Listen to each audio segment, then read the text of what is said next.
For nearly a year he's been gone.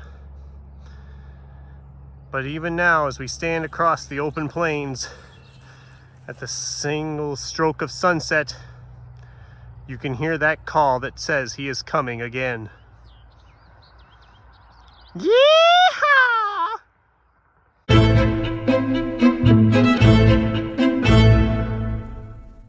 Yee Haw! Howdy, my fellow page turners. Welcome back to the channel. I'm Matthew, the cowboy with a hat who reads. And we're gonna stop with that. We're gonna stop. I'm back. It's June on the range once again, and this is my June 2023 TBR as we are rolling into summer. I have a handful of books again picked out for this month, including my choices for June on the Range. For those of you who don't know what that is, June on the Range is a booktube theme where you read westerns in the month of June. Last year I read two, Lonesome Dove, which was a mammoth book, and I got through it though, and Dust Devils, which was not all that great. But I think we got better selections. I think we got a good pile. We got 5 westerns this year for June on the Range, 2 of which are library books. So we'll start with those first. First up, we have Anna North's Outlawed. This came out in 2020, I believe. 2021, maybe? 2021. And I heard really good things about it when it came out, but I was kind of bummed to see that only one person has checked this out from my local library before I did. So maybe people just didn't want to read a more modern day written Western. I don't know. It's not terribly long. I think it's like 250 pages tops. And it's about a gal who becomes an outlaw. She joins a gang and becomes an outlaw. So it's like, okay, it's something different. It's a Western. And then this is Paulette Giles' News of the World. This isn't exactly a Western, but it's set in that era about a guy that kind of travels along reading newspapers from all over the world to these people in these small towns down in Texas. So it's kind of a Western, kind of not. I saw the movie. They did a movie back in 2020 with Tom Hanks. I saw it in the theaters because that's what I do. And I know 2020 was a year where a lot of people weren't going out to the theaters to watch movies, but it came out around Christmas time, and our local theater was reopened. Seeing as I worked there, I was like, I'm going to go see the movie. And it was really good. I wanted to read the book and just never got around to it. So here we are, News of the World. The other Western selections I have for June on the Range, we have this Classic Westerns by Zane Grey. There's 2 in here. I forget off the top of my head what they're. Riders of the Purple Sage and the Rainbow Trail. Neither of these are probably too long. It looks like they're both about 250 pages apiece. This edition is a nice leather-bound edition. You can't tell, but it is leather, I believe. It's 500 pages, but it's technically 2 novels. I'm going to, of course, count it as 1 because it is 1 book. But I haven't read any Zane Grey, and I know he's like a big Western writer, and I haven't read anything by him, so I'm excited to dive into this. This is a novelization of a movie, but it's by Max Allan Collins, who I love. But this is the novelization of the movie Maverick. Again, really short. And if you haven't seen Maverick, it's a great movie. It's a really fun Western era. Even has some comedy stuff going on too. Again, not very long. None of these Westerns are very long, which is kind of nice. So I'll be able to fly through a lot of these. And then this one is my more obscure Western that has more other elements going on. This is Eric Scott Fischel's Dr. Potter's Medicine Show, which I love this cover. This is from Angry Robot. I've had this sitting in my stack for a while. I was going to read it last year in June on the Range, but then I didn't get the month filled up on me and I didn't get to it. Mainly because Lonesome Dove kind of took all the steam out of me reading any other Westerns. So that was such a... Lonesome Dove is a great book, but it's really, really long if you haven't read it. I think the edition I read was like 970 pages. So it's not a small book to take on. It's a massive tome, but it was really good. And if you're looking for Westerns to read, if you want to participate on June of the Range, I can recommend Lonesome Dove. And I also have a video I made last year of some nice, easily accessible Westerns that you can just kind of dive in that aren't too long or too much of a commitment or they move really fast. I'll leave a link for the video down below. I can't really amend it too much, except I would add in Lonesome Dove if you want something a little bit more beefy. But so that's my Westerns for June of the Range, which is 5 of my 12-book TBR for the month of June. It might be a bit of an undertaking, but I've been doing about 12 or 13 a month the last few months, so I think I'm okay with this. But the rest of these are not Westerns. I don't have enough Westerns in my collection to go straight Western for the whole month, and I don't think I'd want to either. So I'm going to mix in a bunch of other stuff here, starting with a carryover from last month that I just didn't get to yet, and that was Adrian McKinty's The Island. I talked about this last month. It sounds good. I liked his last novel, The Chain. It's not terribly long.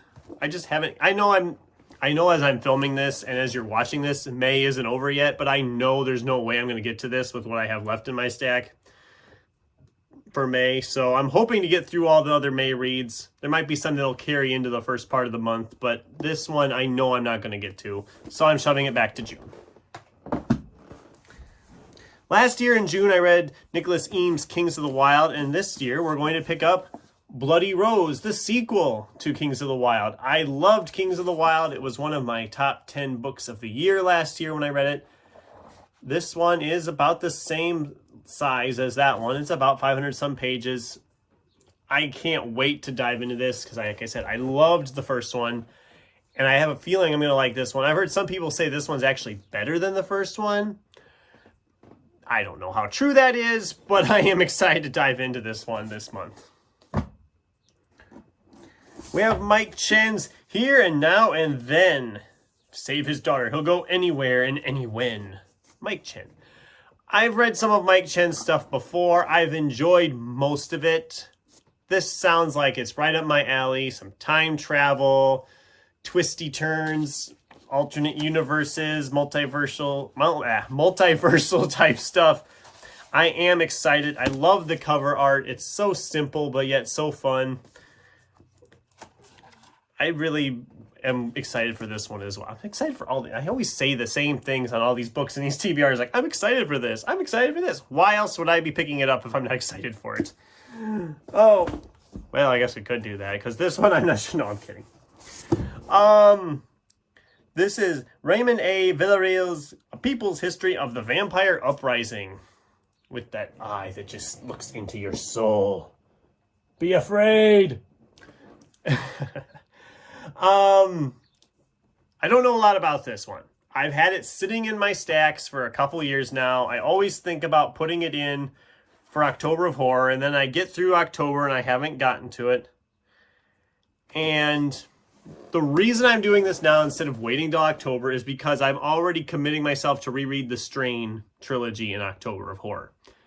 And those are vampire novels, and I don't want to get a vampire burnout in October, because then I might be harsher on this one or on the Strain reread. So I figure if I stick this one in now, and I'm coming off of the Radleys, which was more character-driven vampires, into this, which I don't know much about. We'll see. I mean, I know it's Vampire Uprising, there's stuff going on, and there's a creepy eye. That they really like showing off the eye. So I'm excited to dive into this one. I don't know. I have no real order on these in the month. I know I'm going to want to try to get the Westerns done first, for the most part. I mean, namely because Outlawed and News of the World have to go back to the local library before any of these other ones would have to go. So those are obviously the first picks, but then we'll go from there. So we have another Angry Robot title. I just talked about this one not too long ago that I have been putting it off and putting it off, and I'm decided I'm going to try to squeeze this one in. This is Alex Helms. I'm not sure if I pronounced her name right. Alex, I'm going to guess is what it is. The Dragons of Heaven. I mean, street magicians, samurai, Chinese mystics, dragons. It sounds interesting. I wanted to get to this at some point. I remember when I picked it up, the main reason I picked it up because it was like $2 on the clearance cart at Half Price Books. And I thought, for that, I'm willing to try anything. So I am curious. I don't know if how much I'll love it or not, but I am curious to read it. And I think it's time. It's been sitting here for a while, for at least a year. Along with this one, which I also talked about recently in a video. This is Genevieve Cogman's The Invisible Library.